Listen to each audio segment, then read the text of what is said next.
At the official halfway point of Global Champions League Round 1, we find three teams all fighting it out on double clear. Madrid Emotions, Saint-Tropez Pirates, a surprise, and the 2024 champions, the Cannes Stars, powered by the Iron Dames. They have now opened up somewhat of a wonderful cushion for themselves because the Prague Lions are slightly behind them on 4, New York Empire with a time penalty on 5, and then a far bigger group of really big teams with very strong riders having very high penalty counts. So all of a sudden, is this an opportunity for Madrid Emotions, Saint-Tropez Pirates or the Cannes Stars to really strike and take a chunk out of that Shanghai Swans lead that we find, to take a bite into the Falkensward United lead that we find towards the top of the table? It's going to be a very intriguing second round. Speaking of the virtual leaders, that belongs to Madrid Emotion, as mentioned. Let's hear from Eduardo Alvarez Aznar on their team's performance. Edu, what a time for Madrid Emotion to get a double clear. Just talk us through the round from you and Michael. Well, Michael had a fantastic round, beautiful to watch and in a quick time. For the moment he's in the lead, so that's very good for him. My horse jumped actually very good. I was a bit lucky at the end. I had few wraps, but also jumped quite consistent. So very happy to have a clear round to start in the first round, and now we have to keep fighting. Legend seemed to give you absolutely everything out there as you were sort of balancing him really well around the tight corner from 5 to 6. How is he coming on as a horse? Well, it's a horse with a lot of temperament. He's a horse that has a lot of experience. But okay, now he's my main horse, so he needs to perform as a top horse. I think he's doing it very good this year. So I think I just need to keep going the same, and the results will come. Two very experienced horses jumped for you in round 2. What changes are there for Madrid Emotion as you try and get that top spot here? Well, I don't know yet what's the team for the second round, but we're going to discuss it right now with Eric and Michael and Kim, so we will decide who is riding now. You've got a mighty team here. Good luck for the second round. Thank you very much. A little bit of an emotional moment there for show jumping lovers, hearing Eduardo Alvarez Aznar now refer to Legend as his top horse. I took a moment to think about that, only to remember and to realize of the wonderful retirement that took place for Rockefeller back in Madrid in the previous stage. That is going to take some time and getting used to. Eduardo Alvarez Aznar no longer jumping with the incredible Rockefeller, but now referring to Legend as his top horse. A clear from Michael van der Vleuten, a clear from Aznar puts Madrid in motion in the leading position going into GCL round 2. But just behind them, the 2024 champions, the Cannes Stars, powered by the Iron Dames. They were very next to go out the gate, by the way. Madrid Emotion 13th, Cannes Stars 14th to go. Sophie Hinnes and Jana Frederica Meyer-Zimmermann following suit, jumping double clear themselves and landing behind Madrid Emotion only on time. We caught up with Sophie Hinnes to get some thoughts from the Cannes Stars. Sophie, an explosive round from you, an exceptional clear and double clear for Cannes Stars. Just sum it up for us here. Yeah, we are more than happy to deliver 2 clear rounds in the first round in front of our home crowd. It's a very good feeling, but now we have to keep it up and have to fight for the next round. How difficult is it, nerves-wise, having gone clear to then sit and watch as you did when Jana went? Yeah, it's always for sure more nervous when you ride yourself. But I have a big trust in Jana, so it was not that I was like, oh, it was really enjoyable to watch. The class started in real warm temperatures and lovely sunshine. You jumped in wet weather and the temperature really dropped. Does that help the horses, the temperature dropping? I think it's nice when it's not too hot. I mean, I think we are very lucky with the weather here. Compared to last year, it was super warm. Now I think it's actually nice.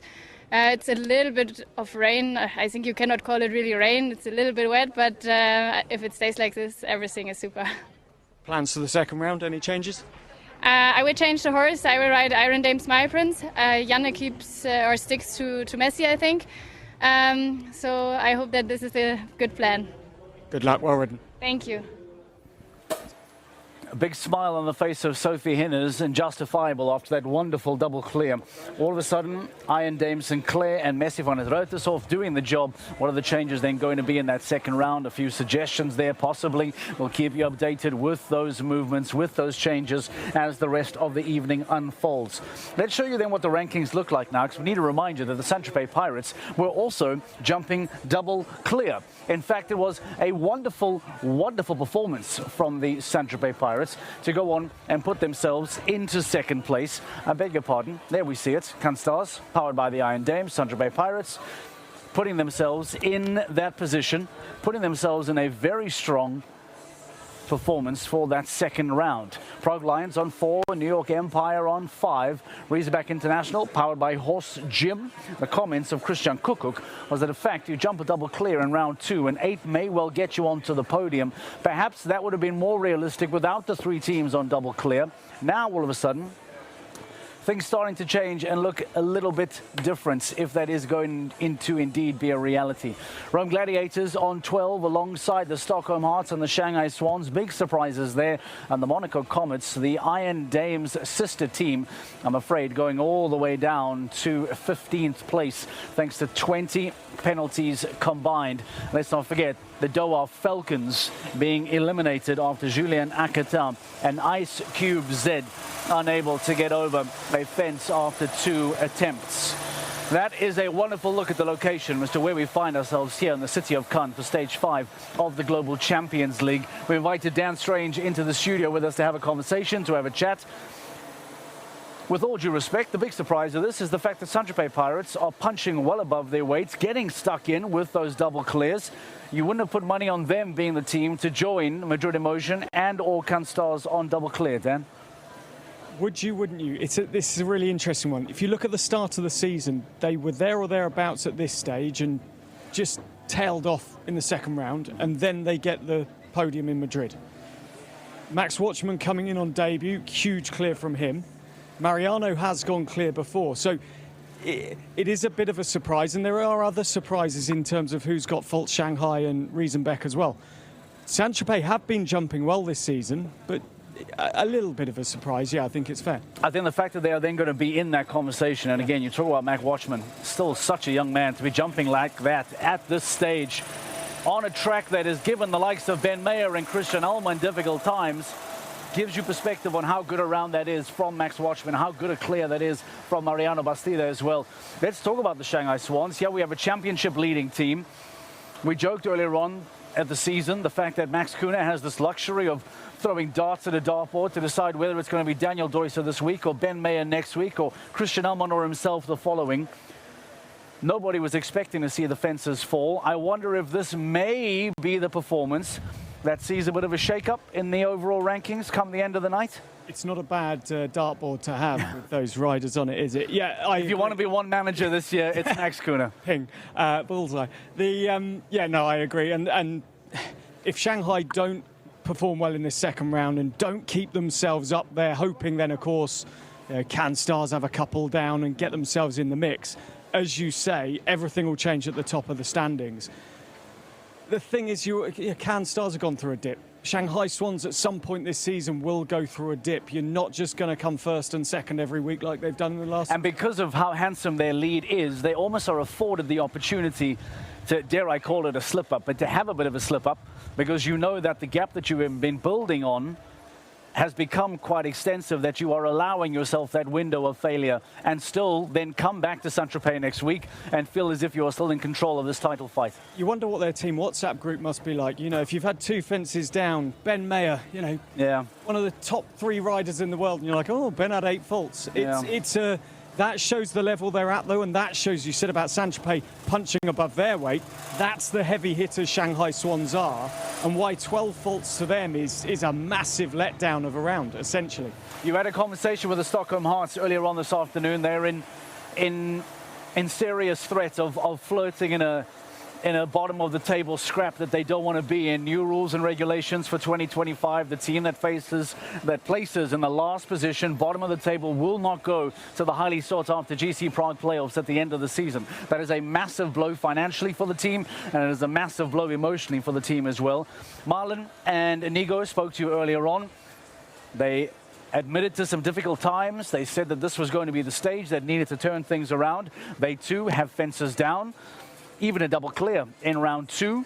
I mean, how much ground can be made up here by the Stockholm Hearts, who again seem to have some difficulties in the GCL this year? I keep wanting to call it a relegation battle, but of course no one gets relegated, so we're going to need to come up with a name for that. But Marlin was happy with how Indiana jumped. Indiana gets quite excitable sort of in and out of the ring and into warm-up, which is smaller here, but very pleased. I mean, Indiana's 17, had a bit of time off, and she was pleased with how that went. I think the point Stockholm made, or point Marlin made, was they're still in it, or at that point they were still in it. When they jumped, you know, we'd just seen Shanghai Swans have 12 faults, so they were still in the mix at that point.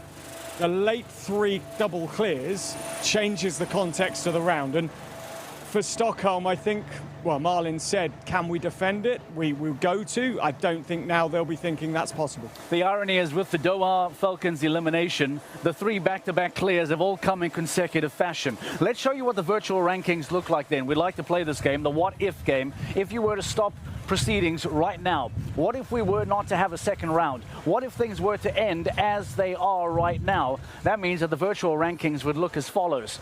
All of a sudden, the Shanghai Swans lead gets cut down to 2 points. But as Dan pointed out, still very early on in the season, they've done well to build themselves a buffer. But the Can Stars would make up a massive, massive jump. The Saint-Tropez Pirates jump into the 80s with their 25. And Falcons Bar United, surprisingly, Dan, would still hold on to 3rd place. Yeah, Saint-Tropez being in 5th is, as we say, that shows if they had had a bit more luck in the start of the season, where could they have been? But, you know, the gap's closing at the top to 20 points between 1st and 4th. And all of a sudden, take a look at that. The fight between Paris Panthers and the Stockholm Hearts goes down to 13 points, I'm afraid, or at least extends up to 13 from the Stockholm Hearts perspective. But that is not a conversation that Stockholm want to be in, regardless of how much buffer they have over Paris. That is not a fight they want to be in. Doha getting eliminated gives hope them to Stockholm. It gives hope to Paris, because it just gives them that bit extra on the scoreboard, and it's going to be crucial. Stockholm really are the ones that benefit a lot from Doha losing out today. To give you perspective as to how and why that Doha Falcons elimination is so hurtful, if a team gets eliminated in the 2nd round of Global Champions League, you finish in last place, but you take home the smallest amount of points that are allocated to the last place team. If you are unable to complete the GCL, in other words, if you get eliminated in round 1, as if the Doha Falcons have now done, you are not awarded the minimum amount of points, you are awarded 0, seen somewhat as a penalty of not being able to complete the competition. A round 1 elimination, as Dan points out, serves the Stockholm Hearts well, it serves the Paris Panthers well, because it means that they are guaranteed to finish above at least one team, that is the Doha Falcons. Julien Akatin, unfortunately, with a refusal twice over, meaning that they will play no part in that 2nd round. What did you find interesting? You chatted to a lot of riders before we wrapping it ready for GCL round 2. Some commonalities, some recurring thoughts. What came out of GCL round 1? Guido Grimaldi for Paris Panthers early on was absolutely delighted. Hassan Senturk, I've not heard so many people congratulate someone on a clear round for a while. FA called him an absolute star. He said, go and talk to my new star. Yeah. That was interesting. And those two, obviously, Hassan we haven't seen since Saint-Tropez. Guido jumped in Shanghai and jumped well there. But, you know, not a rider we don't see masses. And he almost called himself a part-timer because he has he's a director of a company. There was a lot going on. It was quite unsettled, actually, as the weather was settled in the early stages, and that was something that was very much behind the scenes noticeable. You know, teams are coming out scratching their heads. Marco Kutscher coming out. I said, Marco, what did you think of your round? He had 8 faults, of course, after Christian Cook had gone clear for Riesenbeck, who are having an unsettled season. And he just said, well, these things happen. You sometimes knock it. I'm right. The word was, I ride a horse. Yeah, exactly. And I said, yeah, that's fair. You know, and so it was quite unsettled in the early stages. All right. Well, as it stands now, Madrid in motion, Saint-Tropez Pirates and the Can Stars, powered by the Iron Dames, all find themselves on double clear. They will be the 3 last teams to go in that upcoming 2nd round. We take a break. When we return, the build-up for GCL round 2, and by the end of the night, we'll be able to crown new champions of the Can stage in 2025. Stay with us. GCL round 2 is next.